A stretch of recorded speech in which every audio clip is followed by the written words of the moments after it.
auditioning. Thug number one, thug number two. For slaves. Prostitute. There's always the hustler. Literate basketball players. Mary had a little lamb. The thug. The only narrative that they understand of black life is drug addict, drug dealer, gang member. I was the hottest black actor in the world after Boys and I. There were people clamoring to work with this young sensation. As long as he did the roles they wanted him to do, which were street kids. I had been in this thing that is a masterpiece of American cinema, and nobody gave a shit. They really didn't give a fuck. I auditioned for my first pimp part. My mother's all proud. You know, be the best pimp you can be. The whole church is praying for me. Let's pray that Brother Robert gets the role of Silky Good Dick. The film is called Holes on the Stroll. It sounds like a musical. And then that's when the filmmaker was born. I said, man, we can't let Hollywood tell our stories. We have to tell our own stories. They'll make us do anything and everything. And images travel around the world. They have a perception of us that ultimately is false.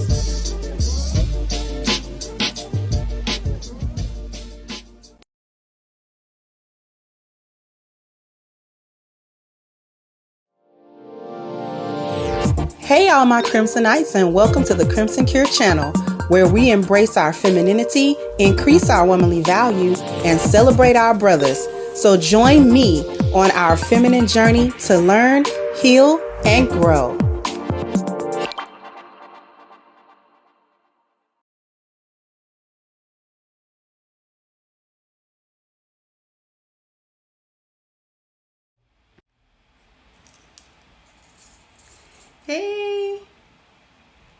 Hey, my Crimsonites. Y'all like my new intro?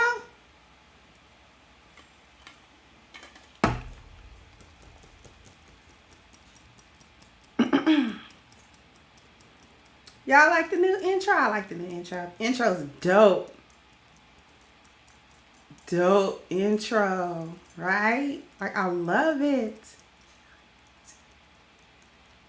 So a big shout out to my sponsor, Father's Time, for the intro. So awesome.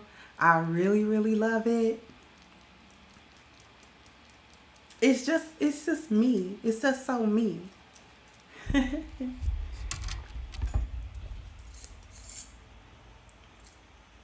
So I had to get some water.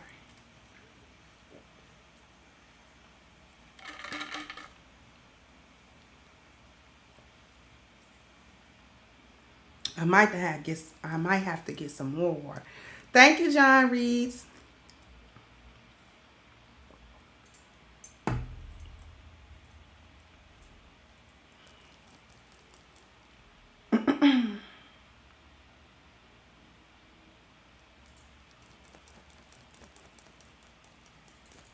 Thank you, everyone, for just waiting on me and just be here. We gonna get into it. We definitely are.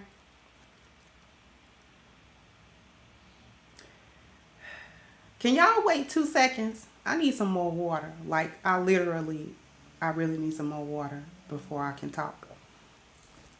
Un momento, por favor.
Hey all my Crimsonites, and welcome to the Crimson Cure channel, where we embrace our femininity, increase our womanly values, and celebrate our brothers. So join me on our feminine journey to learn, heal, and grow.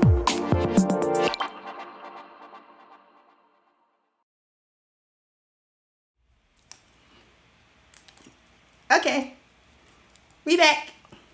Thank you really for waiting, because I really need this water. Probably gonna need some more water before this is all over with.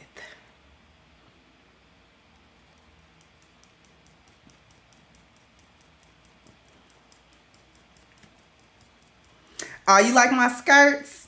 Girl, I be getting them skirts while I can. Just Jay, because they sell them at the African place, and they be about $70, $80 a skirt.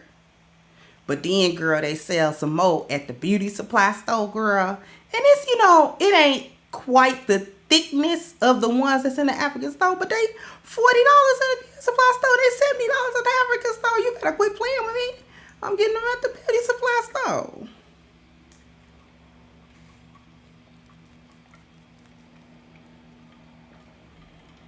I go to the beauty supply store, give you some moisturizer, some gel, and a skirt.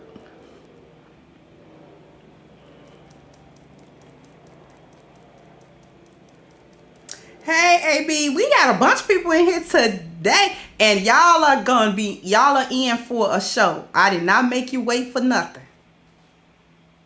I did not make you wait for nothing. Hey, Infinite Charms, it's Father's Time. Thank you so much on the congrats for 15K. Thanks to y'all, we are sitting at 15,000 subscribers. And I thank each and every one of you. Like, it has been such hard work getting to this point. And we got so much further to go. But I do have to stop and thank everyone for all of their support, because it means so much to me that you guys are here, that you guys support me, that you guys are listening to the message that I have. So we gonna cook today.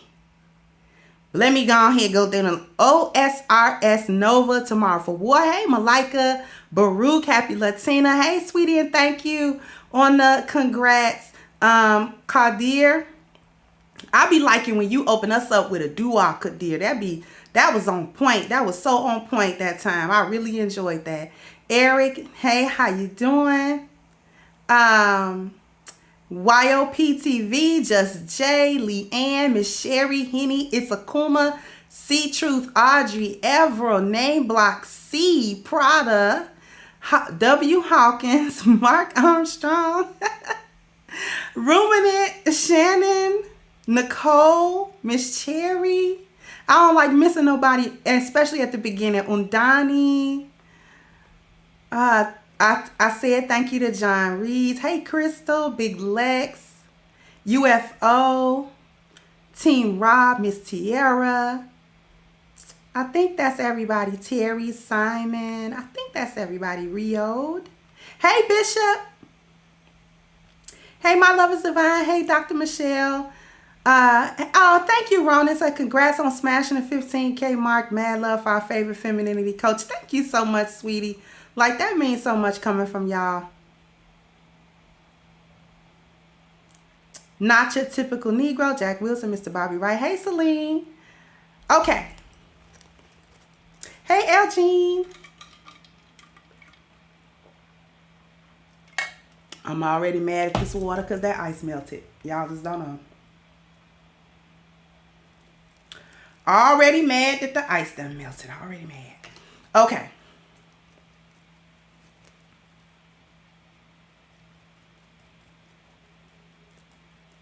Y'all know I got the fan working.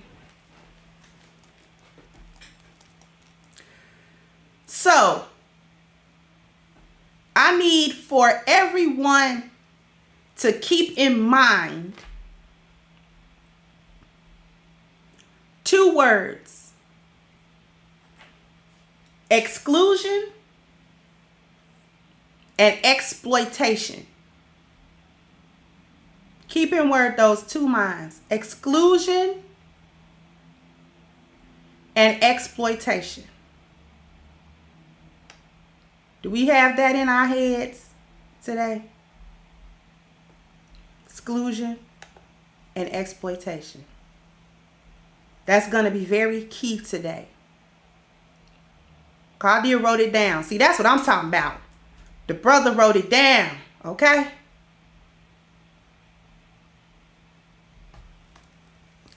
Exclusion and exploitation. Walaikum assalam, Omar. These are two key words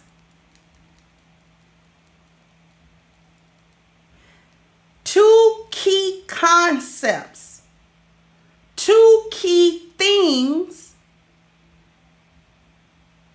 that our forefathers fought to have and to stop. They fought to stop it. They fought to stop us from being completely excluded. And they tried to stop our exploitation. Now, people can say what they want to say about segregation, desegregation, this, that, and the third, but we got the freedom to talk about whether or not segregation was okay or integration wasn't okay, because we integrated. And I need people to understand that we have the freedom to talk about that because we're actually integrated. See, we ain't going nowhere and it say white only. You ain't went nowhere and it said black only.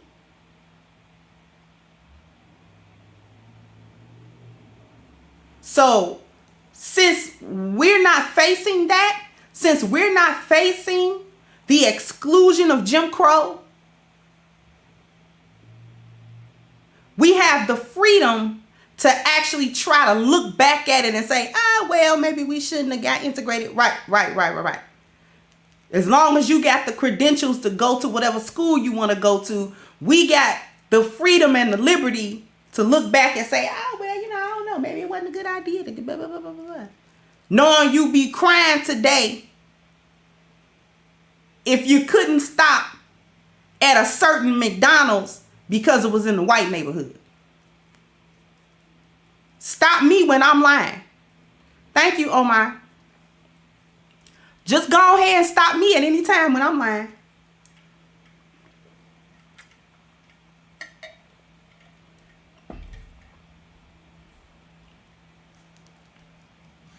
Knowing you would be feeling some type of way in 2021 if you couldn't go to a particular school.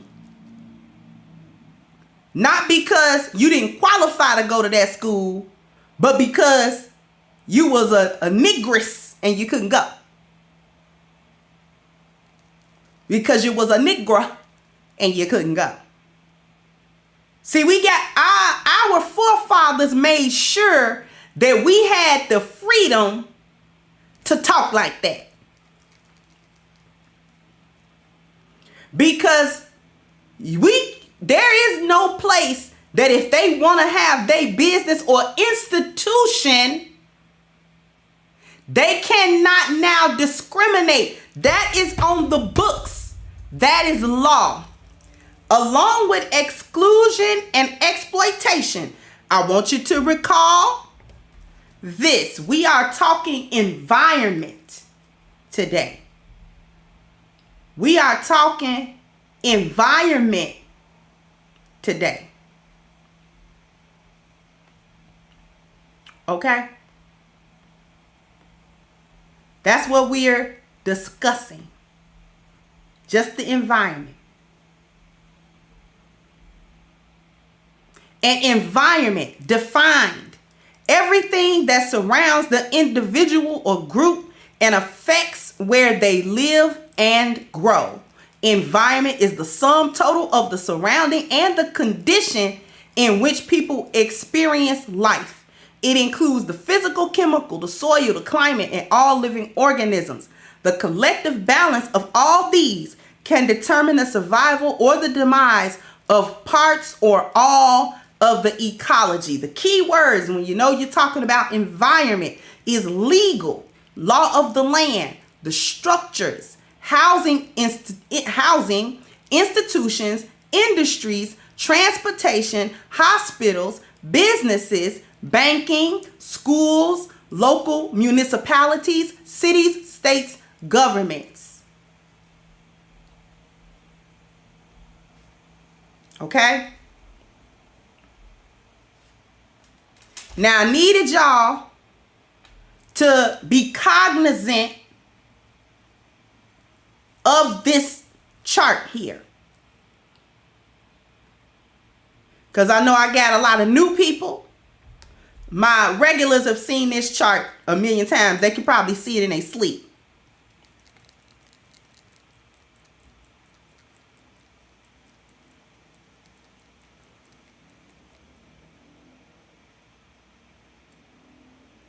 Black women and they antics have given the powers that be in the society, they have given and are currently giving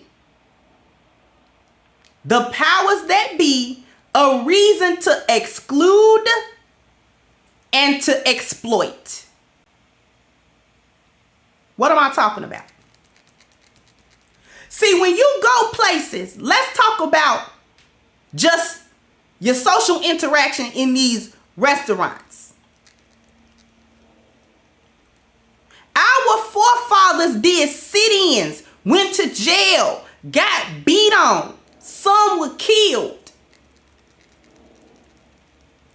So that we would not be turned away as something so simple as a diner or an eatery.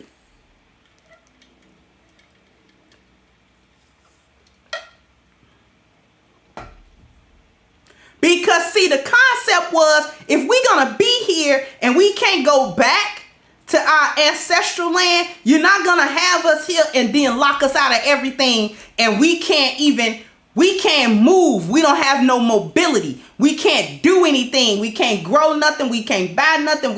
Every time we try to exist in the segregated state that you put us in, you come destroy everything that we have, the communities that we build. When we are in control of the institutions, when we are in control of our own banking and financial institutions, when we're in control of our transportation, carpooling and such, when we're in control of our educational institutions, homeschooling or building our own schools, when we're in control of our own businesses and things of that nature, you come and physically destroy everything that we do. So you're not going to have us here, segregate us and lock us out, exclude us from every part of the society. And then when we say, okay, well, let me just make it on my own. You know, I ain't got to go shop with you, and I don't got to go eat at your place, and I don't have to go do all that. See, people that argue about whether we should have been integrated or segregated often forget that we actually accepted segregation. We accepted that. Because not only was it cultural and a socially accepted thing, it was environmental. They made law out of it. And we accepted that. We said, okay, fine. We know how to build this stuff. We know how to do this stuff. We built the infrastructure of this country anyway. So of course we understand how to build the infrastructure. Of course we know how to do that. Because see, our forefathers understood biology, culture, and environment. They understood that. But every time we had a Tulsa, every time we had a Rosewood, every time we had these things, and many, many, many more communities of that nature, of that type, of that success level. Thank you, James Kane. Y'all came and literally burnt it down. You literally came and physically destroyed it. Thank you, Father Sam. He said our fathers and fathers' fathers got spit on, food poured on them, poison. Exactly. See, we had that stuff, and they came and destroyed it every time. So it was like, okay, you leave us with no choice. We have to fight for integration since you put segregation on the books and don't like it when we flourish underneath that. You don't like it when we flourish underneath it. So now we got to be included. Exactly, Father Sam, or put towns underwater. Did you know they used to drown entire black towns underwater? That's a whole different stream. Anyway,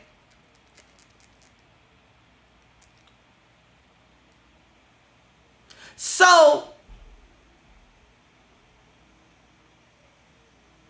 you're going to have to integrate us. You can't exclude us out of, you can't lock us out of society, but we here. So now you have to include, not exclude. We have to integrate, because segregation, you don't like it that we flourish underneath that. Fine. Okay, fine. So our forefathers fought for desegregation. Right? Okay. And the further premise was, you're locking us out because you are trying to find ways to say we're not worthy to share the same space because we are not human beings. We are savages. We monkeys. We don't know how to act. We don't know how to be civil. We don't know how to sit down and come in and enjoy ourselves like everybody else, like civilized people and things of that nature.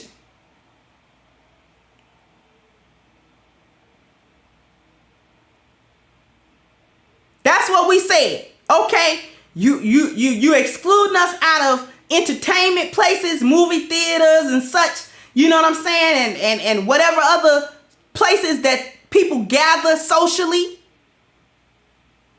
We know how to act. But in today's society, black women don't know how to act. They're actually taking on the savage moniker, the monkey, the porch monkey. Right?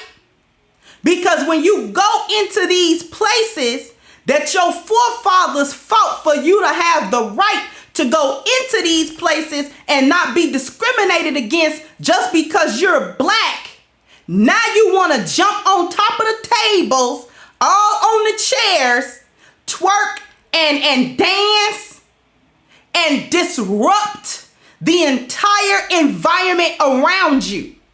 Now that's what you want to do.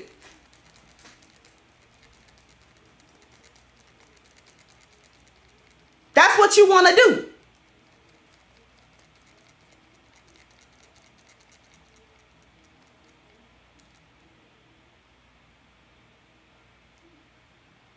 Creating uncomfortable situations, hostile environments wherever you go.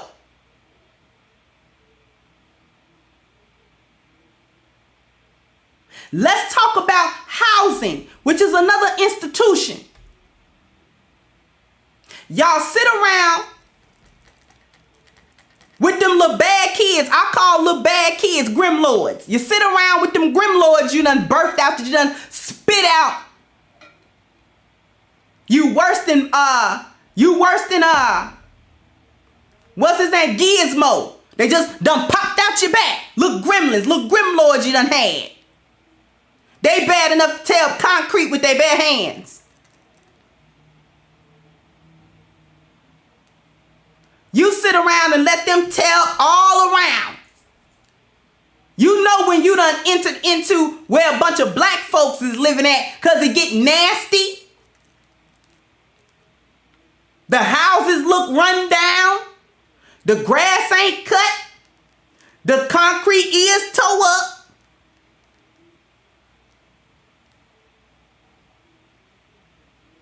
You care nothing about your dwelling value, nothing at all. You got Section 8. You're getting vouchers everywhere. You lie for them vouchers too. Don't think I don't know that you lie for them vouchers.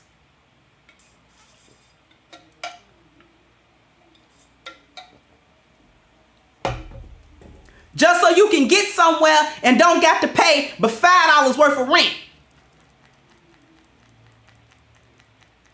Thank you, Infinite Charms.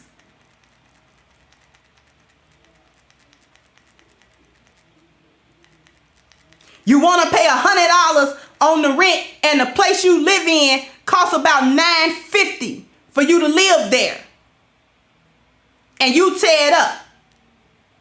You take the Section 8 voucher. Let's see, the voucher may be worth about $1,100. So you go to a little bit of a better area to tear that up. You argue with the other neighbors. You hoeing, so you got traffic in and out. Or you selling weed, or both. So you got traffic running in and out of a building that people don't do that at. I have seen this with my own eyes. The rest of the people in the building, first of all, don't have a Section 8 voucher. They are working and paying market rent out their pocket. So they are not trying to mess up this building and where they live at, because that's not a part of their culture to do that. It's part of their culture to have some dwelling value. So you value where you live at. You don't have folks hanging all out. You don't have loud music and noise and this and that and running and you don't study opening. Y'all get back in here. And all that kind of craziness. Then you want to get mad when certain places don't take Section 8. Because they know what come with you. We don't take Section 8. You got to be working and you got to be making 3 times this rent to stay. Y'all take Section 8. No, ma'am. So you can take you and them little grim lords right back out of the leasing office. Bye-bye. Boop.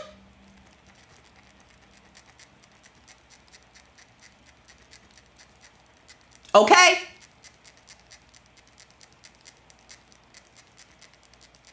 Let's talk what you do in transportation. What you do over there.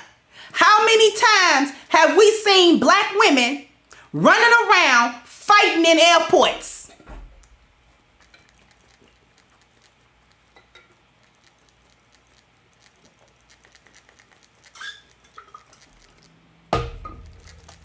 Who do that? I ain't really seen no other ethnic group of people get in an airport and just fight like cats and dogs. Just fight like dogs. Drag each other, punches each other, pick stuff up. I showed a video not too long ago. This woman, she wasn't fighting another, she was fighting the airport staff. She picking up the things that, they had a straps where you got to go in line and stuff, the little poles. She picking them up, throwing them. You run around here and you act like monkeys. You really do. You have bought into the trope and the stereotype that they gave us. See, when they were excluding us, they did so under a false narrative that black people didn't know how to act, because that was not true. At the time that they were trying to exclude us, that was not true. That wasn't true.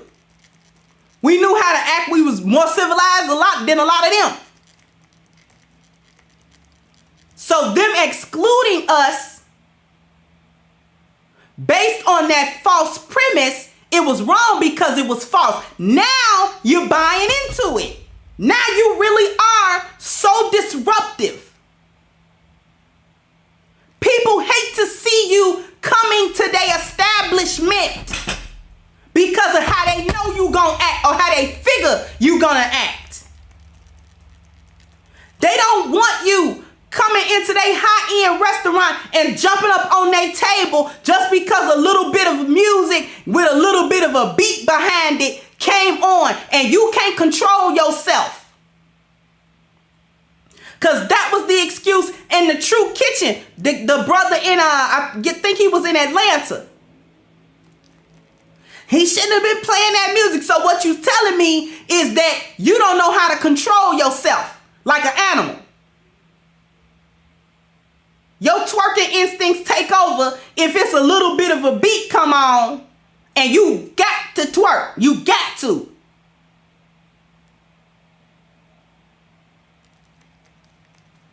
Like I told y'all, it ain't even really gotta be. It was Dallas.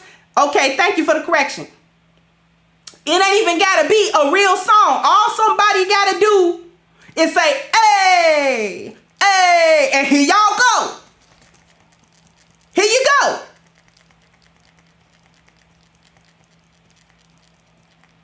He shouldn't have had all that music going. No self-control is what you telling me. That's what you're telling me. You don't have any self-control.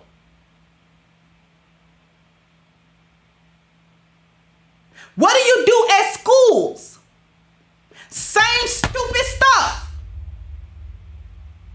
If you ain't fighting in the hallway, acting a fool that way, you're walking across the graduation stage, threw some money, and started twerking. Girl, if y'all don't knock all of that off, y'all gonna have to knock all of that off. I don't care what kind of degree you call yourself done earned. It ain't no way in the world a woman with any type of class or any type of ladylike mindset or behavior thought, you know what, when I graduate, what I'm gonna do is degrade myself after this high achievement, and I'm gonna toss a little money and I'm going to twerk.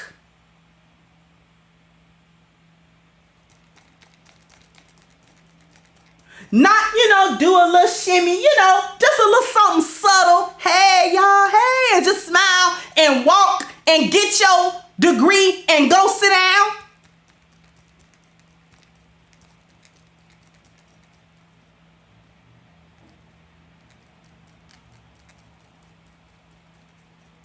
Now we got to try to, as black people, we got to try to defend that where, she was just happy and as you up there acting a plum fool.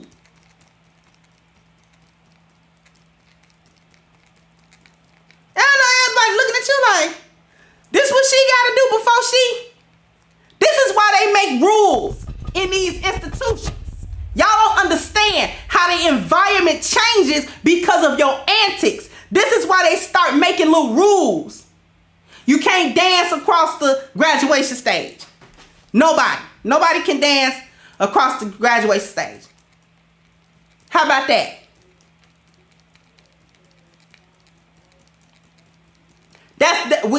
We restricting everybody. You can't, please, no celebrating of any kind as you come to accept your diploma and your degree.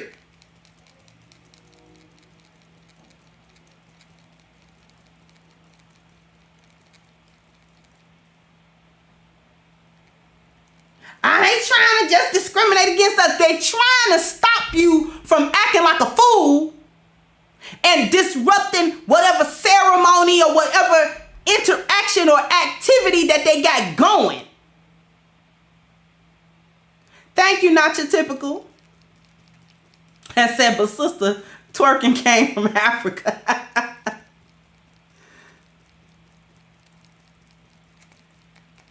Thank you, Double C. Let's talk about that.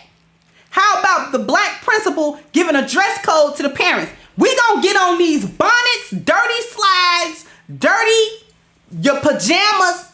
You come into these institutions inappropriately dressed. Don't nobody want to do business with you with your dirty, greasy bonnet on, Your filthy slippers and filthy feet. Your filthy, the bottom of them pajama pants is dragging the ground and it's nasty. With your tank top on, your cleavage out with all them ghetto, nasty green tattoos that ain't, the spelling is wrong. Don't nobody half know what it is. And your 10-inch claw nails, that's the only thing on you done. Nobody wants to talk to you and do business with you with that on. You're inappropriate everywhere that you go, black woman. And then you get mad at somebody like me, at somebody like Monique, that's tell you, hey, stop doing that. Stop doing that. You're not conducting yourself and carrying yourself like ladies, like women, with some dignity, with some integrity, with some type of class. You're not carrying yourself like this.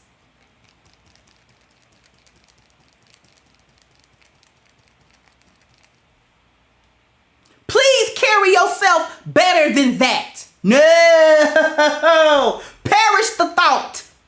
Perish the thought that a black woman got something to say to the group of black women to hold you to a better standard of being a woman.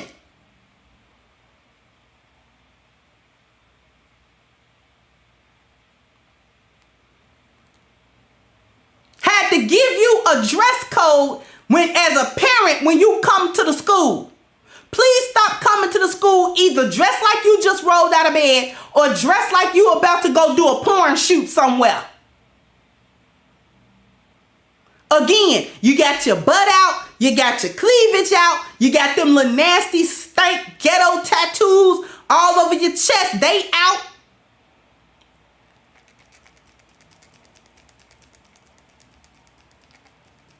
All of that foolishness that you come around doing, and you will come anywhere. I have seen you come into banking institutions. I have had to go to the bank and see y'all walk in there with inappropriate clothing on.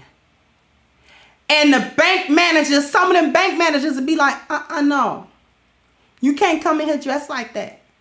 What you mean? You instantly got an attitude, and it's hostile. It's hostile. Because can't nobody tell you no. Can't nobody give you a correction before you get all up in arms about what somebody ain't telling you or what somebody can't tell you and how grown you are. If you was grown and you had any sense, I wouldn't have to tell you how to dress. If you was really grown and you had sense, why am I standing here having to tell you not to come into certain places just rolled out of bed with crust in your eyes and your night cap still on?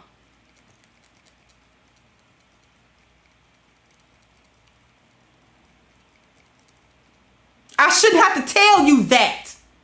Since you're such a grown woman, since you know what's going on. Apparently, you need somebody to tell you something. Because you out here acting like a complete fool. Like you ain't got no sense. So somebody needs to come tell you something.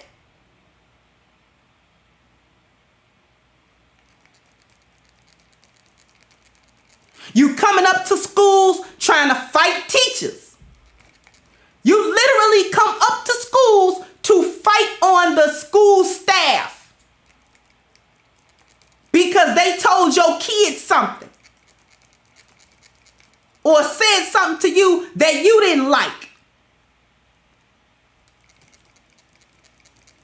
That's what your problem is right now.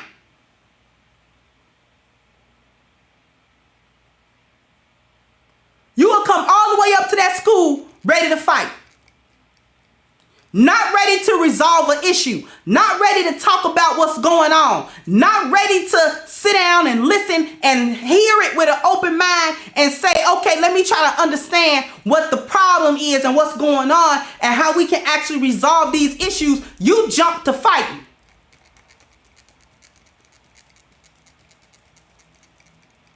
You come to fight the students.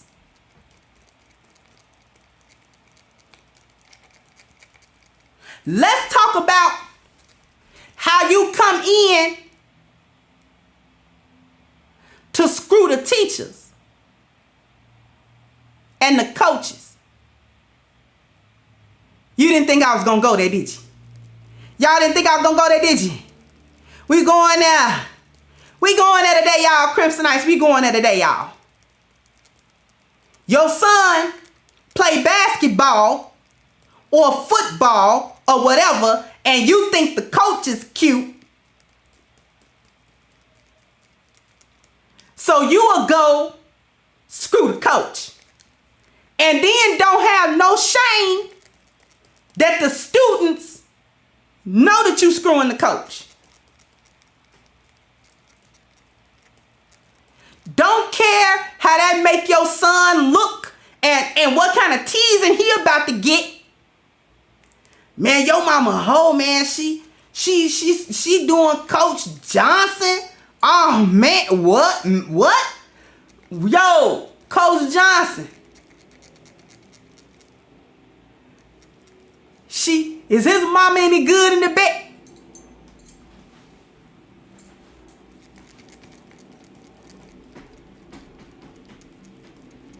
The boy just be mortified. He mortified. Now he fighting and all of this kind of stuff because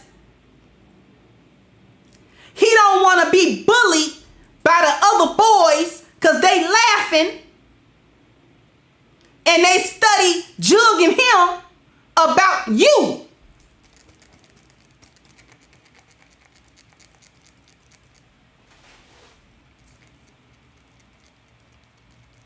We ain't gonna talk about how y'all be up there smashing the teachers. And you don't think the whole school know? The same teachers at the same school that your kids attend. Not teachers not you have a boyfriend and he happens to be a teacher at a school. Not the same school. Not your kid's teacher. He just happens to be a teacher.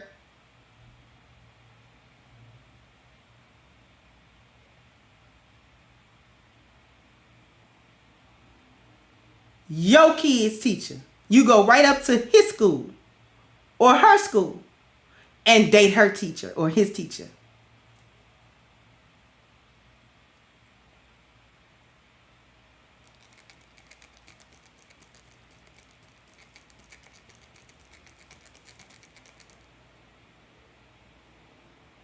What about you in these work environments? You work at the bank. You work at the store. You work in the HR department. You work in positions that deal with the public, that deal with customers. From the low level, I'm a clerk at a McDonald's counter, to I call myself managing a bank. You're hostile. You got a horrible attitude. You got an attitude everywhere.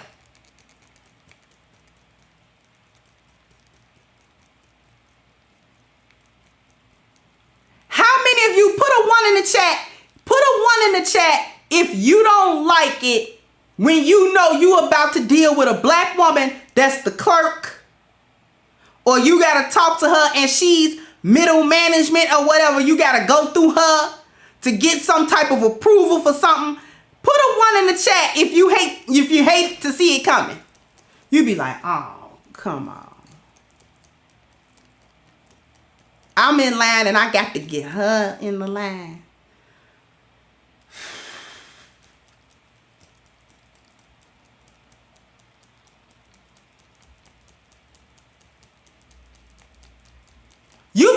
sitting there too mad. You be too mad.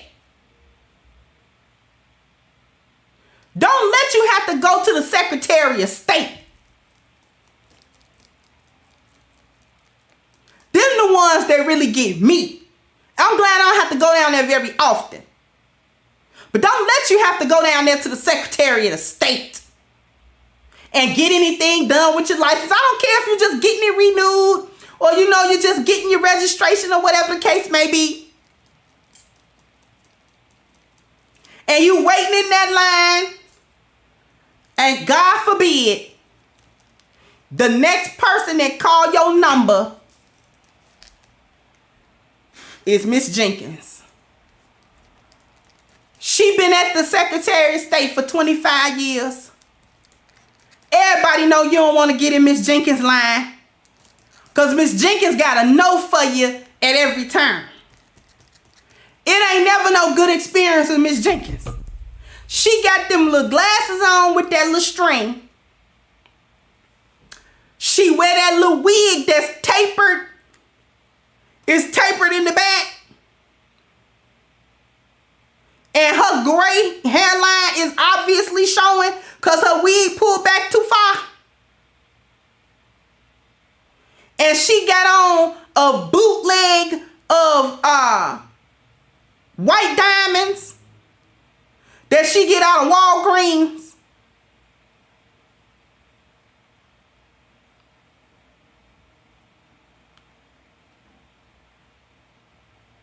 That's Miss Jenkins. Y'all know who Miss Jenkins is. And you in her line. She got a no for you. I don't care what you came in there to do. And got an attitude. Too old to have that kind of attitude. Too old not to know how to talk to people.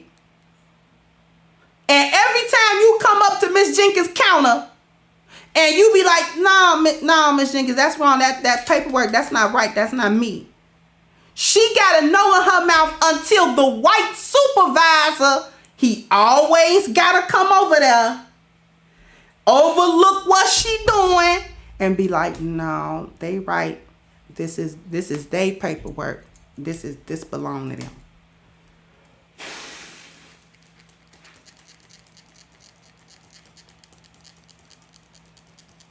Tell me I'm lying. Stop me when I'm lying.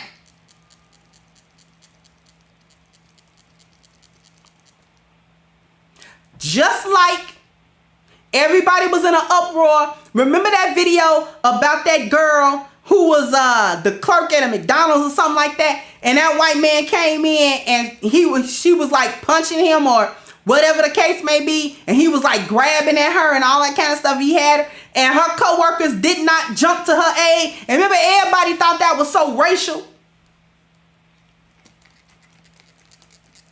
Remember that? Put a 2 in the chat if you remember that.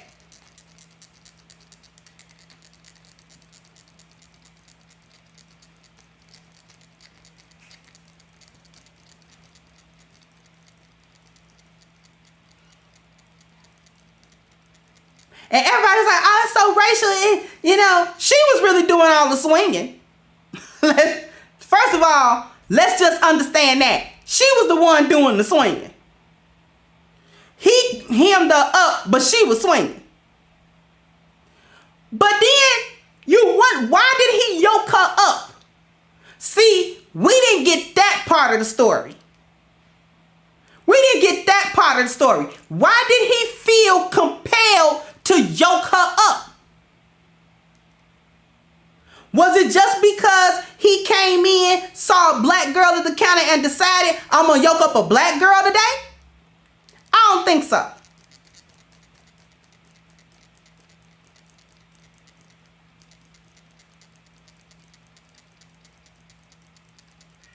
I don't think that that's what he decided to do. Woke up that morning and said, you know what? If I see a black woman at the counter of wherever I'm at, I'm going to just yoke her up because I want to yoke up a black woman. No.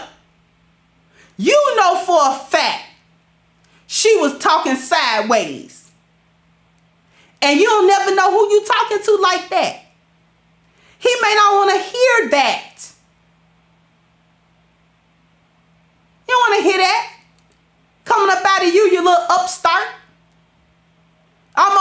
be your daddy.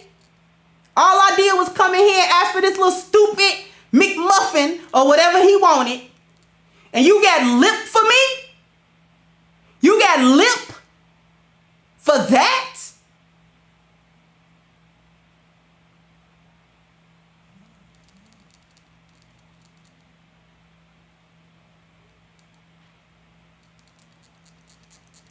You got lip? You got something smart? So I got something smart. We gonna have words today. You got a smart lip? I got a smart lip. You say something stupid, you want to be slick? Because they always slick at the mouth. You want to be slick at the mouth? I got something for your slick. I'm slick too. And when he said something she didn't want to hear, that's when she got mad and wanted to fight a whole grown man. All he had to do was yoke her. I ain't got to hit you.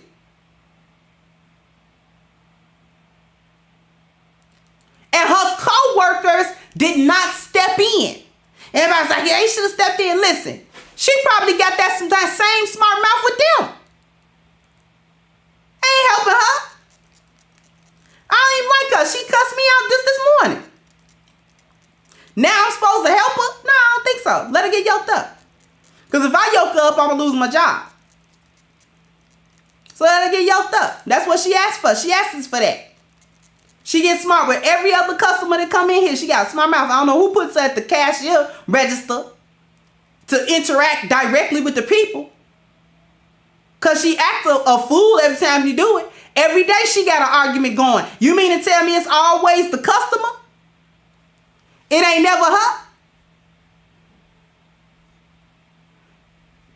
Thank you, Kobe. Said, preach, sister. You bring that mess about these negative black chicks like nobody else can. Remember the bus driver? You're going to jail now. Remember that?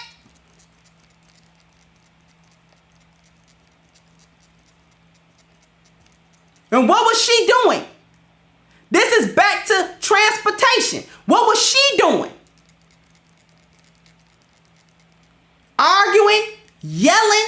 That man is at work trying to drive this bus with people on it. He's responsible for the lives of these people. He's responsible not to get into accidents and all of this type of stuff with these people on this bus. And he don't have time for you trying to swing around the thing and all that kind of stuff. And then what made him get up and hit her was she spit on him. That's what made him get up. Because she had been harassing and arguing and just going and just going and just going. A hostile environment. Thank you, Drusuf.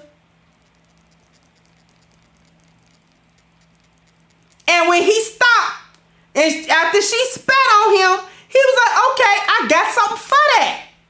I got something for that.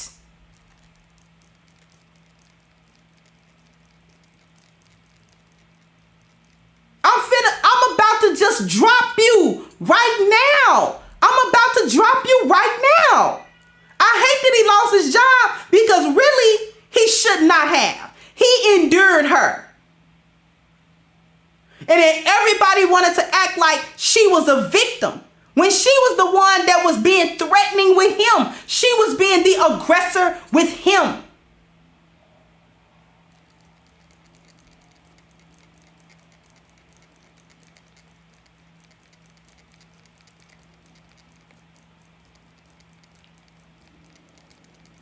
And then when he got up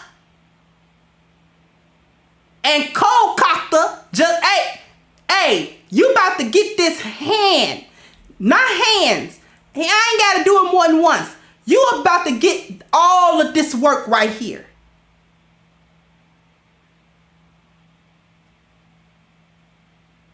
I'm about to show you who you spitting on. Because to be spat on is one of the worst forms of disrespect in my book. That is a fight.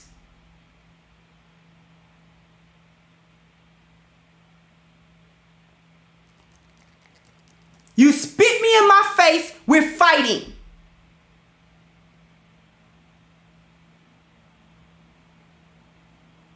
And that's what he did. You're not gonna disrespect me to this level because I already been taking your disrespect for however many stops that you've been standing up here arguing and acting a fool and cussing me out. Now, I've been trying to be patient with that and continue to drive my bus and continue to do my job. But you're not going to do that. She learned that lesson. I bet you she'll watch you she spit on the next time. She'll watch it. Won't be so quick.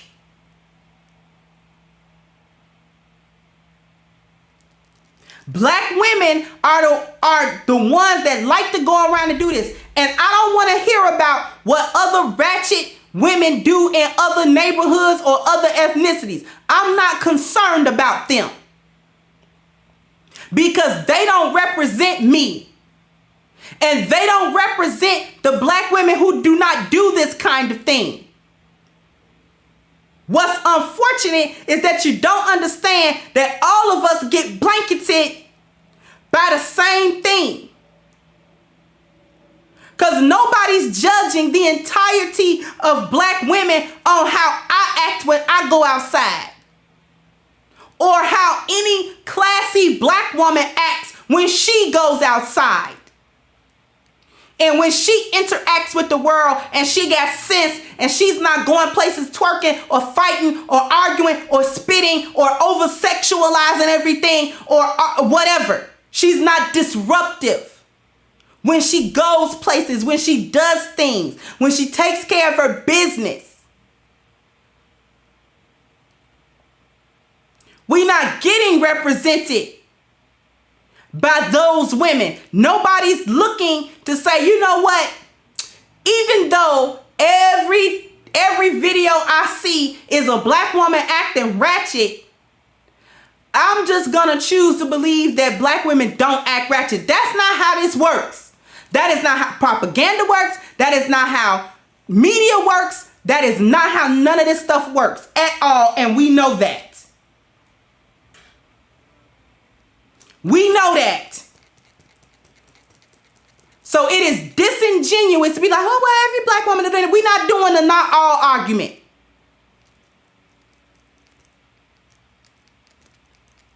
Black women who have sense get labeled with the same thing. When I go somewhere, I'm viewed as a threat. Period, point blank. Not only is it this ratchet behavior, but now you outright running around killing people. Just did a story about that. This woman knew this woman and walked up and just blew that woman's brains out on the street in front of everybody. And walked back to her car like she didn't do that. Walked back to her car like she didn't do that. I don't want to hear about no sisterhood. When you can walk up and blow your so-called sister brains out and then put your gun back in your purse and walk back to your car like all you did was say hello to a woman that you knew her mama, you knew her family. I don't want to hear nothing about no sisterhood. Excuse me. I don't want to hear nothing about no sisterhood. I don't want to hear nothing about, it's the message, sis. You know how you just saying it so harsh. I don't want to hear about a harsh message when you can know a woman, have some kind of dispute with her, whatever it was, and just say, you know what? I'm going to blow her brains out today. I done had enough of her, so I'm going to blow her brains out today.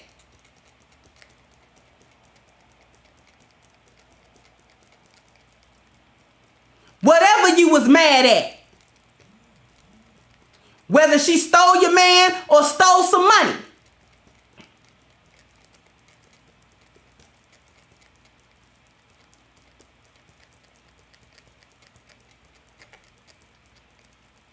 I don't want to hear nothing about being harsh.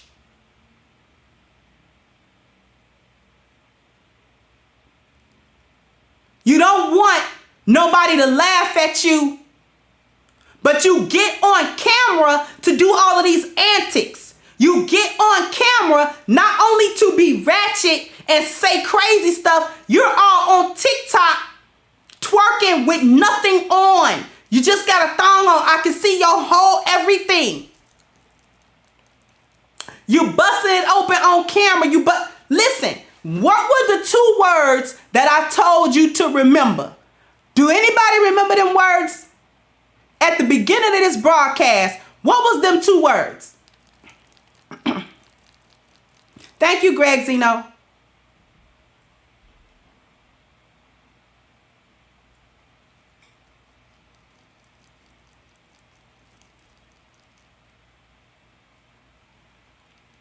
Thank you, Kendra.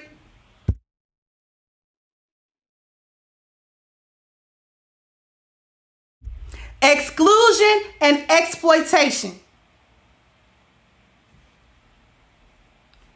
Said email us a story about a hyena cutting a lady and her 2 kids off in traffic, dragging the lady out of her car and beating her with a hammer. Oh, wow. Somebody put my email in the chat for me. And I'm going to take a moment to acknowledge these cash apps. Thank you, Revelator, for the cash app. Thank you, PW. I don't like saying real names.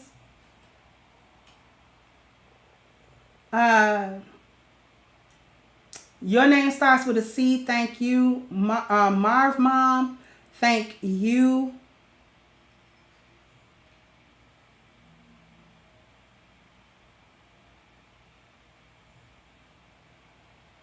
And you young lady, name start with a J. Thank you. Like I said, I don't like saying your real names, especially if you don't go by that in the chat. Exclusion and exploitation.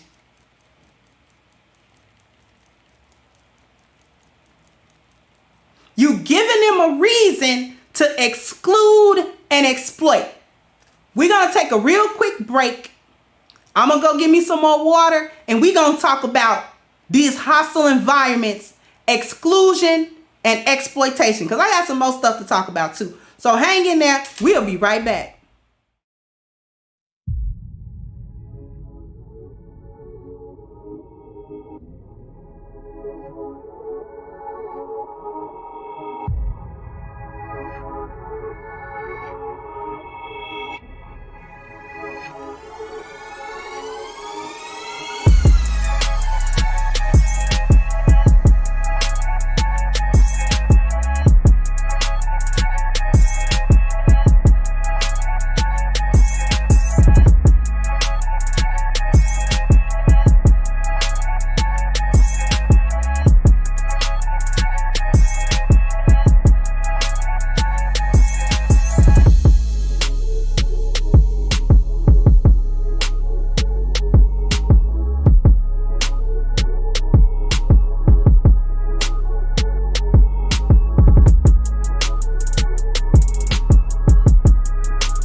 We back.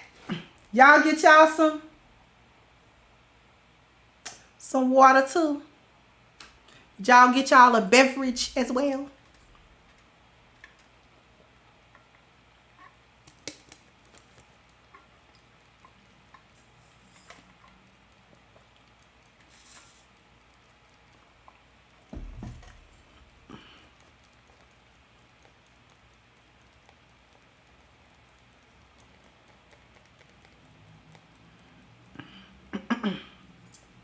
You got some tea? That's good enough. That's good enough for government work.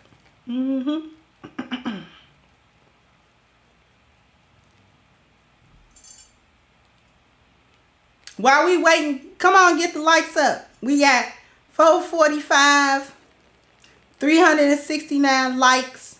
While we getting beverages, somebody asked about A game. Plenty of brothers in the chat have used A game, and they are definitely able to testify about the effectiveness and the wonderfulness of A game. So anybody that's wondering about it, the link is right up at the top.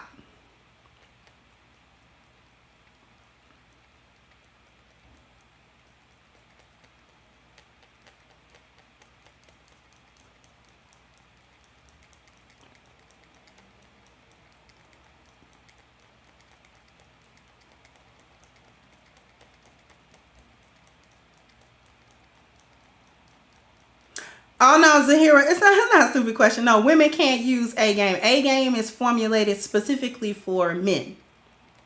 So it's not something that women can actually take.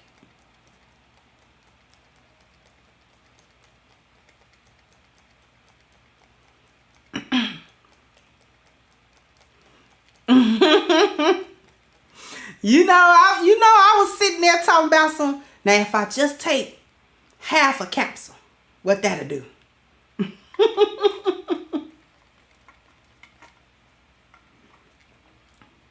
If I just take what if I take a pinch out the capsule, But no, it's not for women. So ladies, A game is not for us. It's for the guys.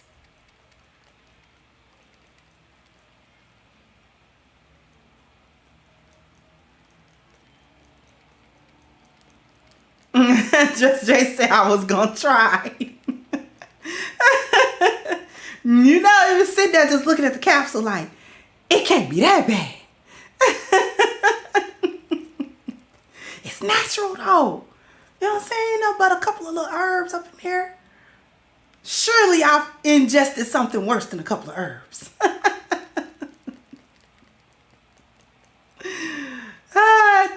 Tempting, but I would not recommend any of the ladies taking A game at all. Please do not.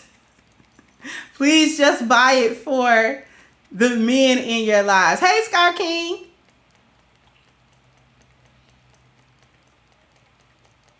All right.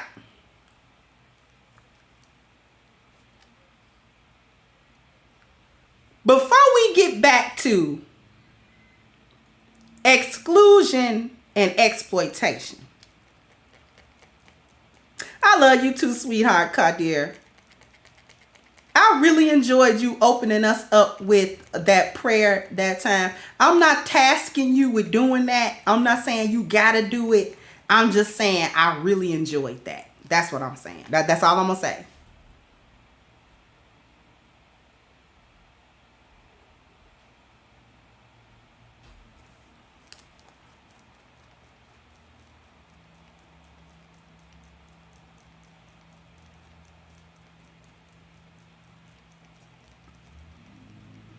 But before we get to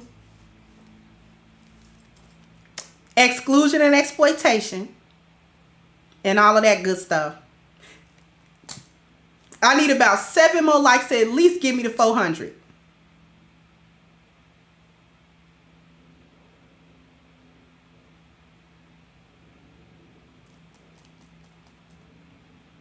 Can we get at least to 400 likes? Then I can really go in, because I'm going to go in on something.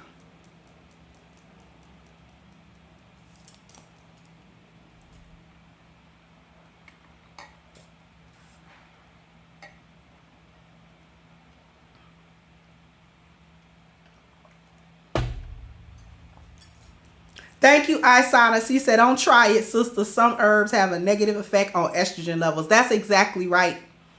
That's why, we laughing, but please don't. If you're a woman, please don't take A-game. Please do not do that.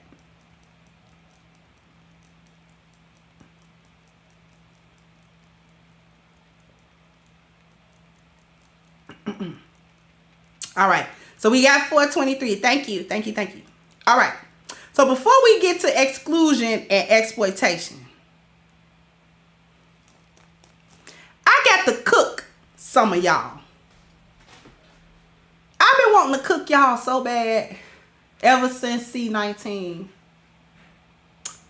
And y'all and these PPP loans, y'all. I'm going to cook y'all about these PPP loans. Not the ones who rightfully got the loans. If you were owed that loan or you were eligible legally for that loan, I am not talking to you. I am not talking to you.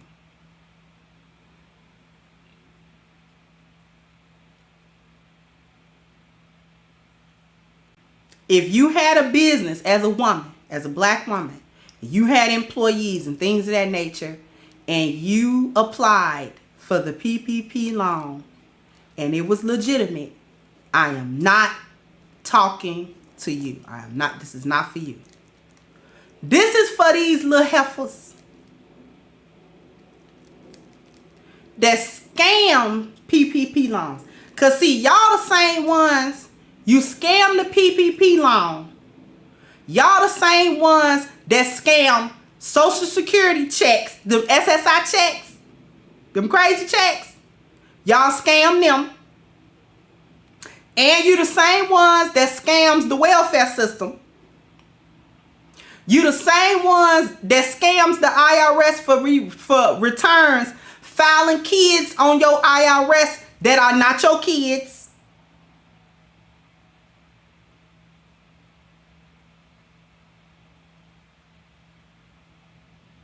This is for y'all. How you gonna steal from the government the PPP loan money and then not make that money turn over and you actually do something with that money? How you gonna risk possible jail time, your freedom to steal some money, and you didn't even use it for an actual come up? I'm gonna need all y'all to knock it off. If you scammed for PPP loan money, if you scammed for the unemployment money when they was adding like $400, $500 to the money every week, and you didn't come up, you a whole goofy and a half. You beyond goofy. If you gonna steal something, you might as well make it do something. How you gonna steal money and then turn around and put it back into the economy as a consumer? You idiot. All y'all did with that money, y'all didn't put forth and actually get a real business. Stupid. If you frauded for the PPP loan money and you didn't really have a business, and you got, let's say, $100,000 for that. Let's just say you got $100,000 for that. Why wouldn't you actually start a business? No. You didn't start no business. You didn't even move out of that roach motel you live in that you call an apartment. You went and bought a bunch of fake Louis, fake Gucci, fake Prada, but you call yourself was really doing something because you got the good fake. The one where if you're not a connoisseur, you don't know the difference fake. So you didn't go down to the beauty supply store and get the fake. You got the fake from your cousin's friend.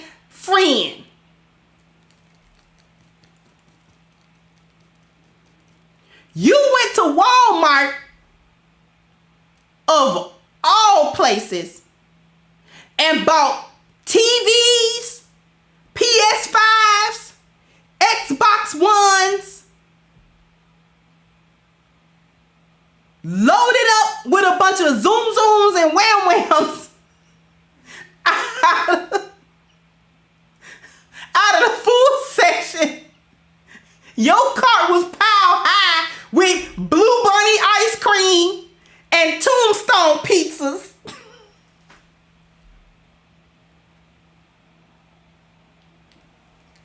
And you went to the club every night.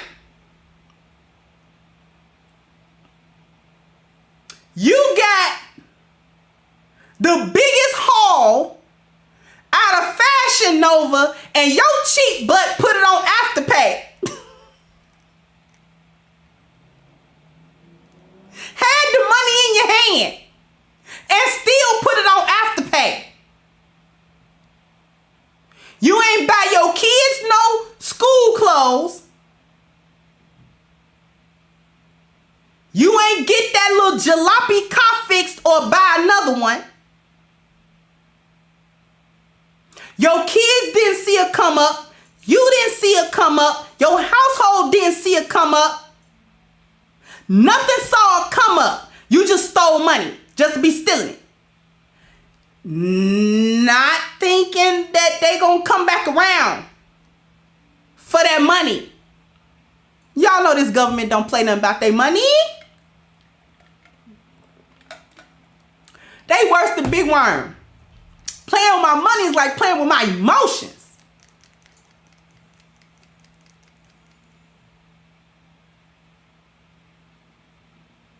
Stood there and stole that money and didn't do you turned around and was a consumer, not a boss. Y'all always running around hollering about how much y'all a boss. You didn't do no boss move with that money. Miss Sherry said they coming back now and people are coming to her for help. I can see that, Miss Sherry. I can see that. Girl, it's the PPP loan. I don't know what you want me to do.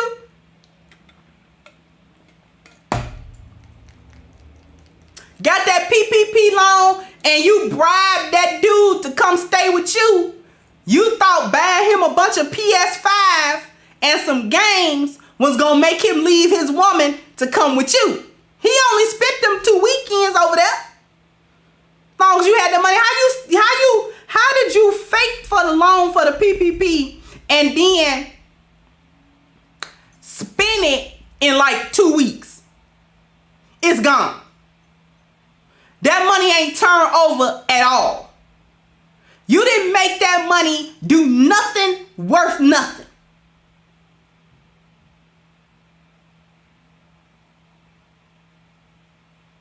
First of all, I don't advocate stealing any money. I don't advocate stealing anything. Let me just say that. But since y'all already did that, now I got to cook you because you didn't do nothing with it. You spent all of C-19 in quarantine, not working and getting unemployment, and they was adding $400 extra per week to your money. And y'all didn't save that money. You still begging for the government to have them moratoriums in effect so you don't get put out. Let's talk about how irresponsible you are. Before I get back to exclusion and exploitation, I didn't forget the point. We gonna get back over there. You still begging and scrapping for the moratoriums. when they had you set right with that unemployment. The unemployment was paying you more than the job was. And you still wasn't even paying no rent. And for those of you who did not pay your rent, you didn't even save the money. At least if you ain't gonna pay no rent, save the money. Do something with the money. But all you want to do is floss and stunt. Get on TikTok, get on Instagram, and pet that little stupid hair you got and talk crap. A bunch of idiots. Black men don't build nothing, and you too stupid to build something.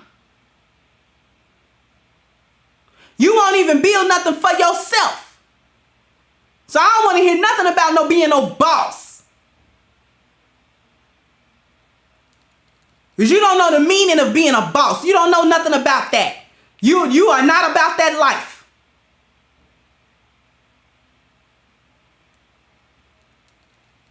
Like a bunch of kids. Spent that money on a bunch of candy and nothing.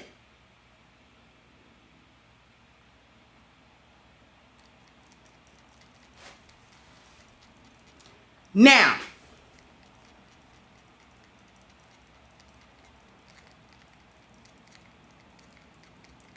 let's get to exploitation and exclusion.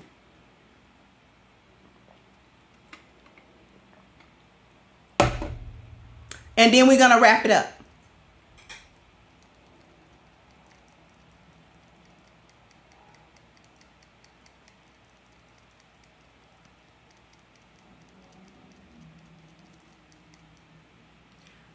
Black women's antics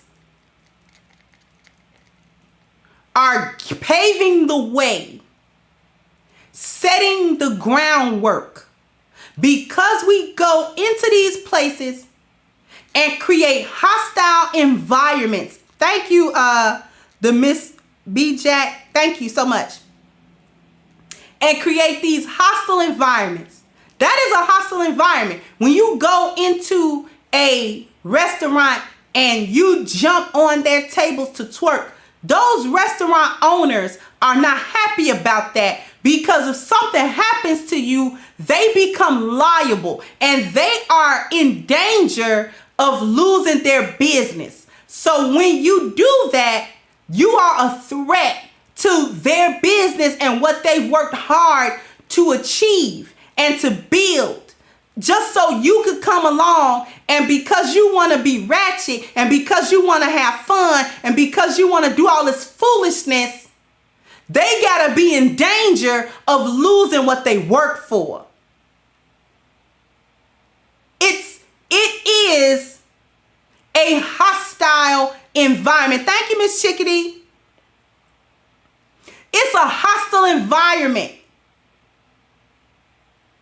When you go into places and people expect you to turn up, if you happen to be told no, thank you, Chris B. If you happen to be told no about something or denied something, or you come dressed inappropriately and they have to turn you away at the door, now you're getting mad, throwing stuff. I'm going to knock all this stuff off the table. Now you're getting mad and want to fight and argue. That is a threat to people. It's a threat. It's a hostile environment, because now they got to think about all of this other stuff, about their other patrons, how they feel, losing business because they feel like it's an unsafe place to come. They feel like it's not a good place to come and do business.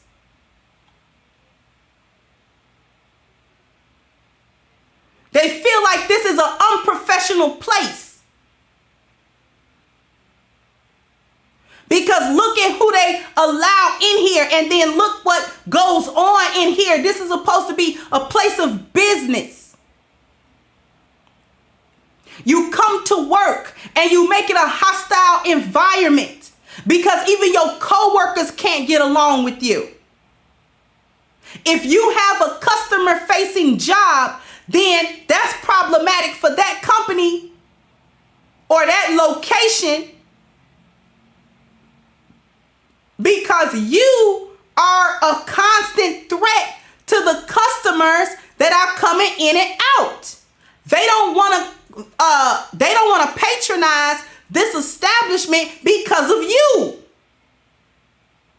because of how you act, because I have done it before.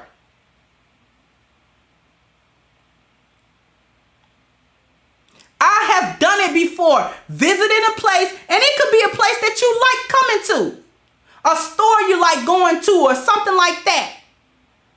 And because this clerk or whomever has such a horrible attitude, they always confrontational with everybody, I stopped going. I'm not going in there spending my money. This one got an attitude all the time. Ain't nobody did nothing. Taking away your business. They always have an attitude in places they don't own.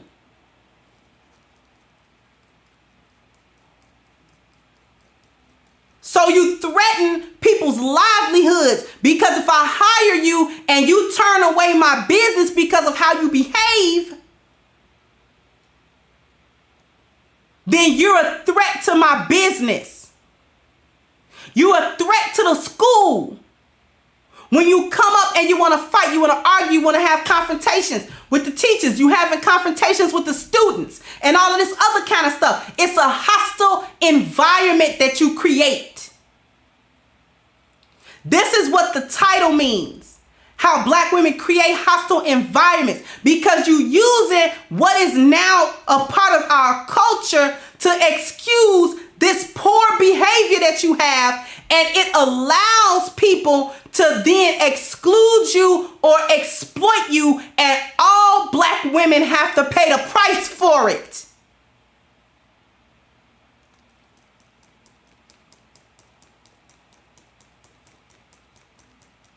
You just walking around a whole menace to society.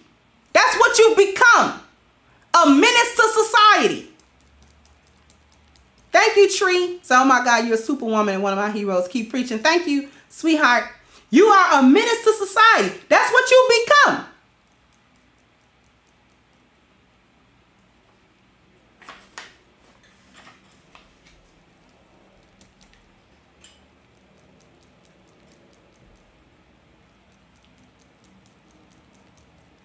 In every area, you make it toxic.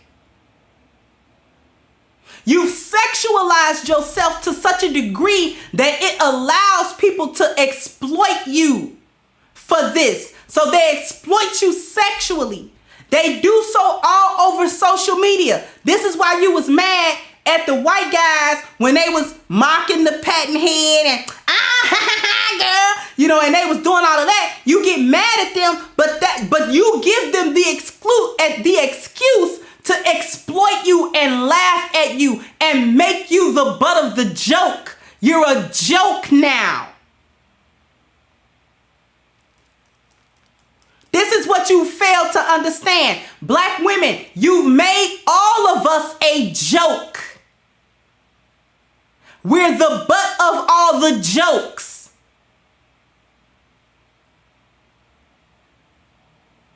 People don't want to have you in their establishments because of the stuff that they see on social media, what they scared you're gonna do. You've proven that you are little monkeys that can't be trusted to be civilized when you come into different places.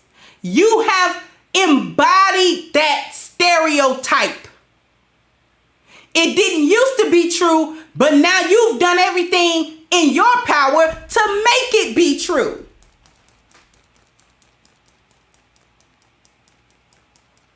That's what you've done. Everything in your power to make it be true. You don't think the rest of the world watches this coonery and buffoonery and tomfoolery that you get up to? You don't think nobody see this stuff? They're seeing it and making judgment calls based on it. This is why you can't get jobs at certain places. Because they ain't trying to be getting caught up with you on a viral twerk video. But you supposed to be you in a little law firm. Weinstein, Schroeder, and Jackson, and you the Jackson, and you was all right because you know you got your law degree, you did very well on the bar exam and all of that kind of stuff. But 2 years later, after they hired you in the firm, ma'am, there is a twerk video with you on it. Thank you, Nuruddin.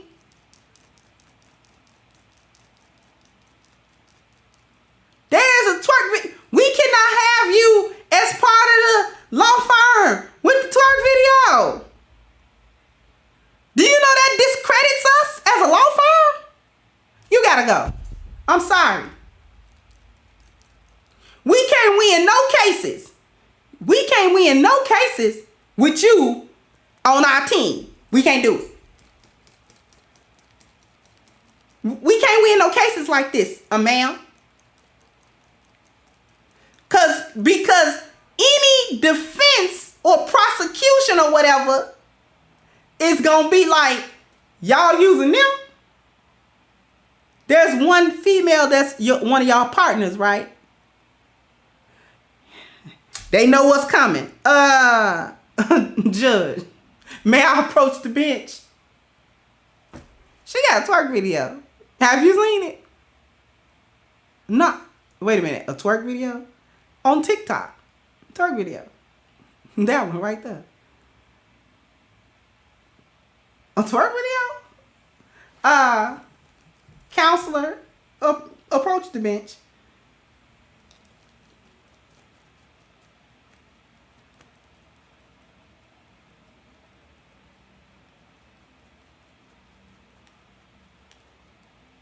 This is what we talking about.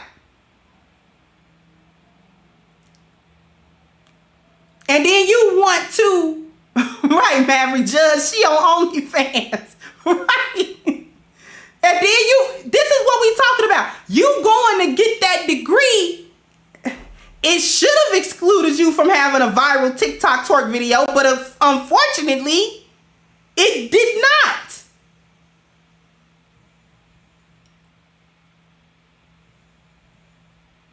These are the ways. This is what I was talking about yesterday. Using your body, how black women's bodies, not only their physical bodies, but also their mentality, how they talk, how they do things, how they think, all of that stuff has shaped our culture and then destroyed it. But then it is also being used, the culture is now being used to shape the environment. This was the purpose of me showing you this. The biology shapes the culture. The culture, or rather the biology creates the culture. And then the culture is used to shape the environment. What's the environment? Institutions, laws, these types of things, education, housing, transportation, all of these sorts of things. This is the environment. The culture shapes that. Now that they have a groundwork to start excluding and exploiting, they have grounds now. All of that work our ancestors put in to stop them from excluding us and exploiting us, you've given them every reason to do it, to reinstate these things environmentally. Because if you keep twerking on restaurants and doing all this other stuff, they're gonna start making rules about it. They're gonna start making little bylaws and little rules and little laws about who can do what where. And it's gonna be stated in such a way that it targets you and restricts you and excludes you.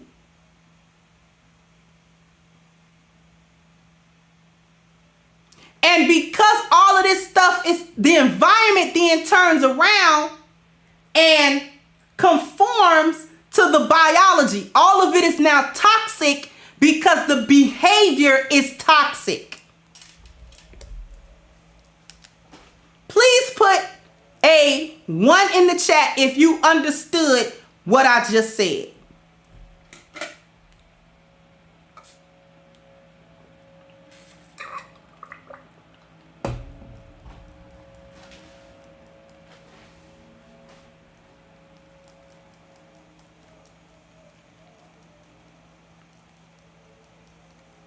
Good. Good. That's good. That does my heart very good.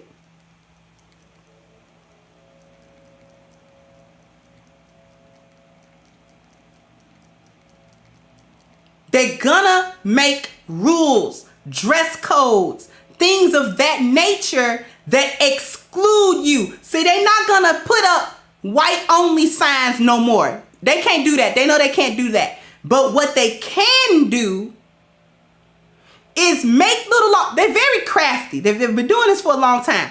Make little laws that single you out with this crazy behavior. That's all they gotta do.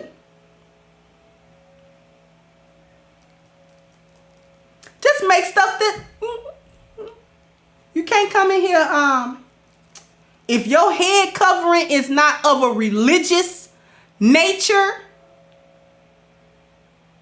you can't come in our establishment with your head covered.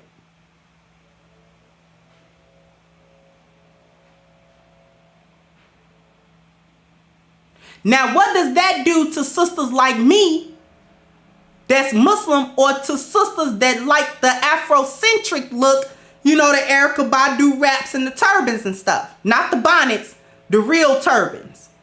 What does that do to us?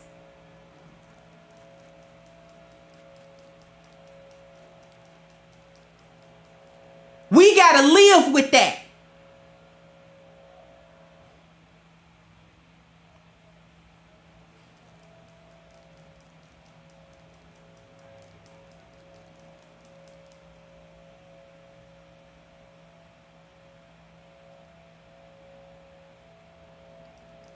You can't come in my establishment without formal clothes on. You got to be dressed formally, or you can't come here. Because my establishment represents a certain thing. I have a certain type of you know, clientele that comes here, and they will not be comfortable with people who don't live up to that standard.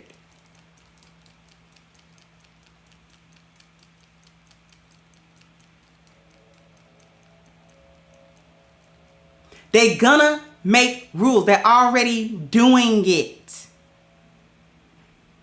The environment getting affected by the tomfoolery that you call culture. Doing it for the culture. Now, that's stupid. But you give them a reason. Now they have solid ground. It's solid enough to say, hey, black women act a certain way when they come into places. We can't say no black women, but we can say, you know this and know that.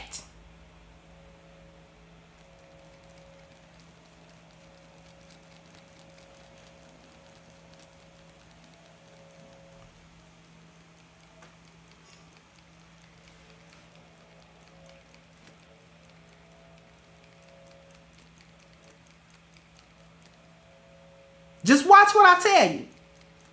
These people understand biology, culture, and environment in a way that we don't understand it.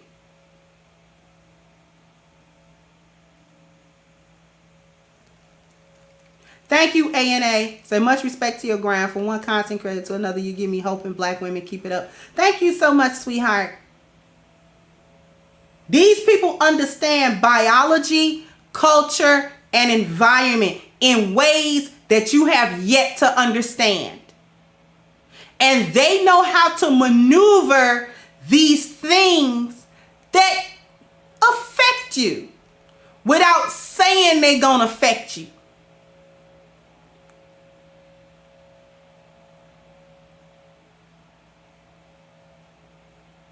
This is the oversight. See, they always keep foresight in mind. They figure you're gonna act stupid. So what they start doing is gearing things up and say, okay, they're gonna keep acting stupid. We'll be able to do this thing and that thing to keep our stuff afloat, and you let their stuff fall.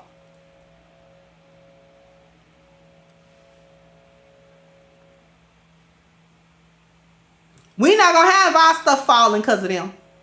We will exclude them before we allow our institutions and establishments to fail and to fall because of black women and the buffoonery and the black men that uphold it.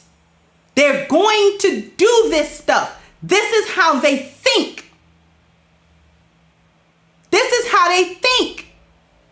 And I'm charging black women with this.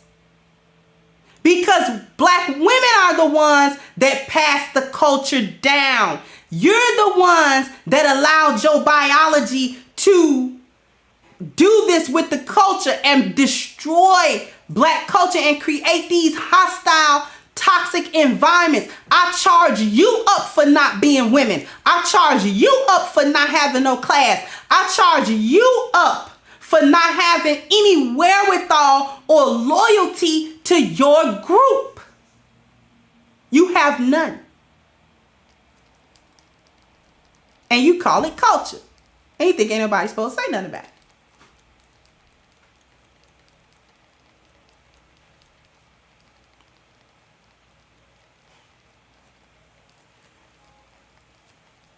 You're gonna start seeing more aggression from police officers aimed at black women.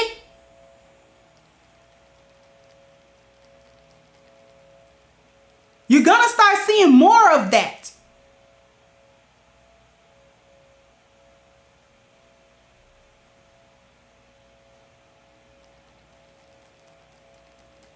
You're gonna see more of these, you know what I'm saying, these institutions being more aggressive or standing their ground more with black women. They do not see us as feminine women. They do not. I need y'all to understand that we're not being seen as that. We are being seen as savages and animals.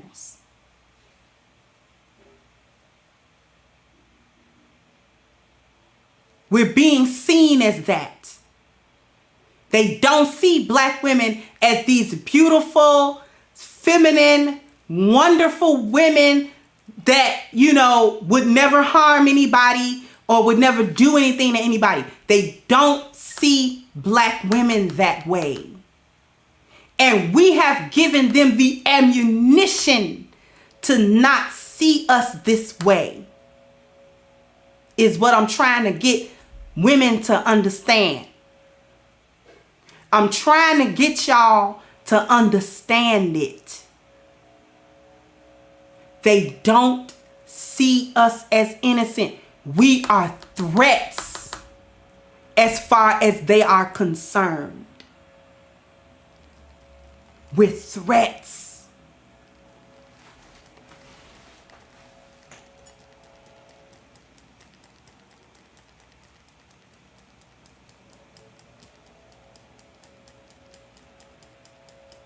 You're gonna see more stories about black women killing people. Saw stories about them killing their kids. A shootout. A mother had a shootout with her son in, I want to say it was Houston, a few weeks ago. They're gonna start bringing these stories out more and more and more to continue to paint black women in the light of being a threat. And when they don't want to paint you as a threat so that they can exclude you, they're gonna use you for exploitation, because you sexualize yourself and you make a fool out of yourself. They're gonna laugh at you or sexualize you even more for their own gain. That is what they're going to do. That's what they already have done. That is what is coming.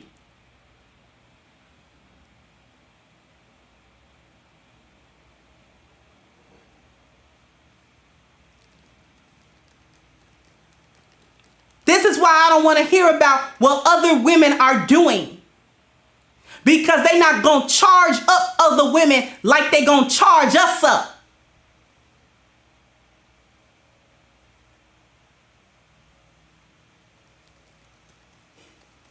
They're not going to shoot other women in the street.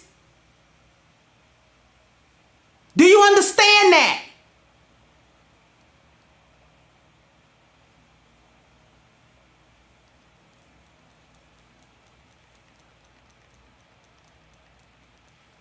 They still see, even under this gynocentric society, they still see other women as feminine. They still see them that way. I don't care what kind of dirt they get up to.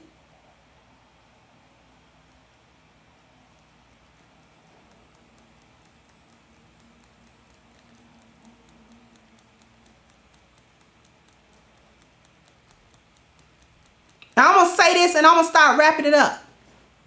They don't trust you, black woman. The powers that be don't trust you.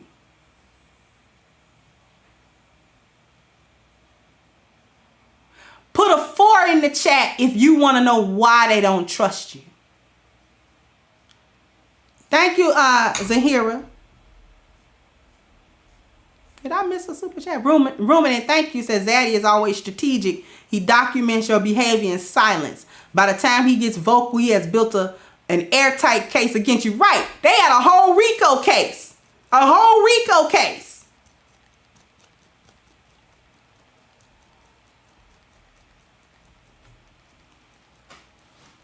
The reason they don't trust you, black woman, is because he made you.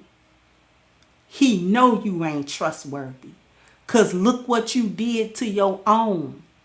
Look what you did to your men. Look what you did to your kids. He don't trust you because he know how he made you. That's why you gonna get treated however he say. And it's not going to be good. He will never bring you into his house because he made you a traitor. You're treasonous and you're trifling. He will never bring you into his house.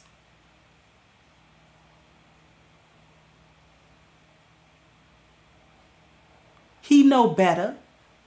He know what you capable of because he made you capable of it.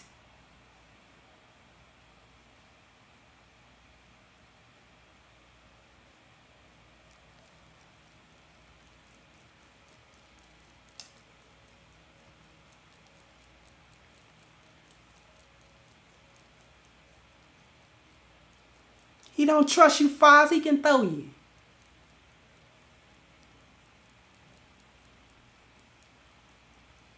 That's why he won't marry you. You want him to, but he's not going to do it.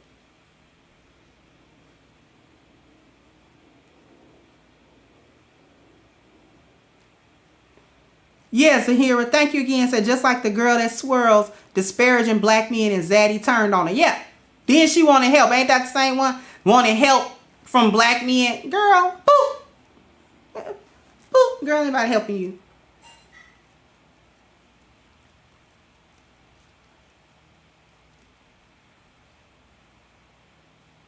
Anyway, I've been with y'all 2 hours.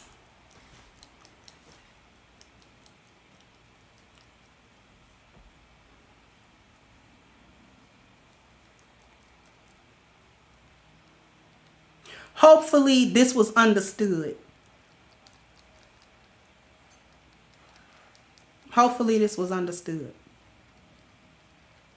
I need Black women to understand what you've done, what you're doing, and where this is headed.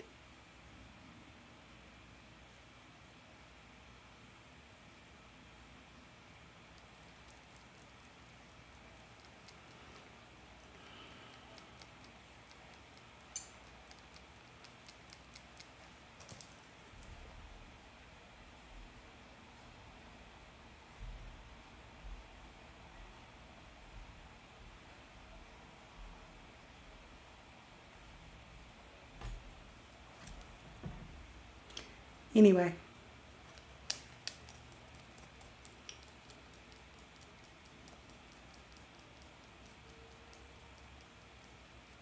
Thank you, Red Smith. Say you real, holding them accountable. Thank you. We're going to talk about something else that's real. This real too. A game. A male herbal solution. So ladies, this is not for us. Please do not take it. Please do not take it. This is for our men to address their blood circulation, which helps with their vitality, their energy, their strength, and their libido. So if you want your box of awesomeness delivered to you ASAP, all you got to do is click the link at the top of the chat. So click the link for agameherbal.com. It's right at the top of the chat. Can't miss it. Use the promo code Kendra10 so that you can get your 10% discount off of your next purchase of A Game. So fellas, do yourself a favor and become part of the A Game family. And ladies, get your men, get this for the men in your life, your husbands, boyfriends, sons, fathers, okay? And help them bring their A game.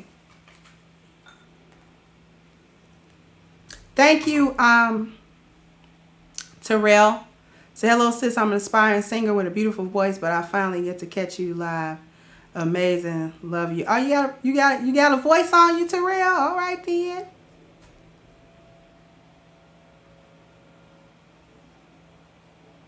All right then. You want to do a duet or something? I'm just playing. But I want to thank everybody for coming through, everyone for the cash apps, for the super chats, just for coming in and being with me. And thank you once again so much for helping me reach 15,000 subscribers. I really, really appreciate each and every one of you. I know so many of you are new, and you know, a lot of this stuff may be like, I wonder what she's really talking about. If you stick around, you'll see it. You'll understand what we do here on the Crimson Cure channel, how we are bringing not only what the issues are, but what the solutions are as well. So please stick around. You will enjoy yourself. I guarantee it. Okay. So once again, thank you so much. I'm going to wrap this up and I'll catch you guys on the next one. Bye-bye, Crimsonites. Hey guys, please like, share, and subscribe to the channel and hit the notification bell. And if you've got more to say on the topic, leave a comment down below. Also, don't forget to support our sponsor who so graciously supports this channel by clicking the description box and the link for A Game at agameherbal.com. You can go ahead and get a 10% discount off of your next purchase using the code Kendra10. This has been yet another Crimson Cure production, and I'll catch you guys on the next one.